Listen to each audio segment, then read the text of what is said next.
All right, I am back to show you some other things we're going to do with our watercolor. Unfortunately, my phone rang and cut off my previous video, so I've kind of started already.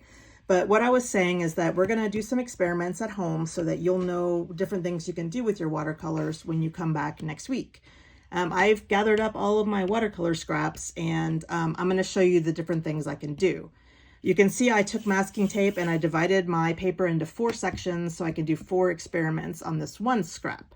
I still have my 2 jars of water, one clean and one dirty, and my number 10 round brush.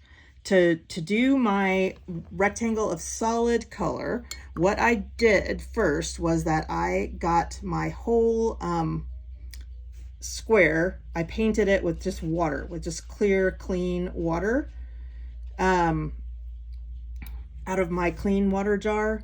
And that'll help the paint to just spread, to fill up that square. I can also do this if I want to try some other different things where I want to blend as I go. But this time I'm just going to try to do one square of color. And it looks kind of gritty now, but it'll dry differently. So that's my one square of color. Now I'm going to try to do a I guess what you would consider ombre in today's world. But I'm going to try to go from light to dark inside this rectangle. So I did exactly the same thing I did before. I painted my square with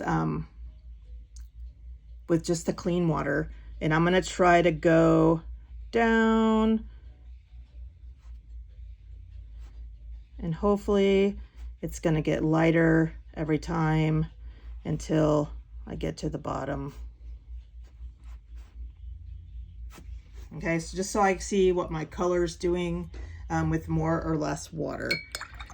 The next thing I'm going to do is I'm going to practice seeing what happens if I blend 2 colors together. And I'm going to call this wet on wet, since both of these colors are going to be wet. I'm going to try it with 2 colors that I know will actually mix. So I will try yellow and blue because I know that'll give me green in the middle and not something like just totally barfy. So I'll paint my top half with green. Okay, I'm going to clean the brush off. And I'm going to paint my bottom half with blue.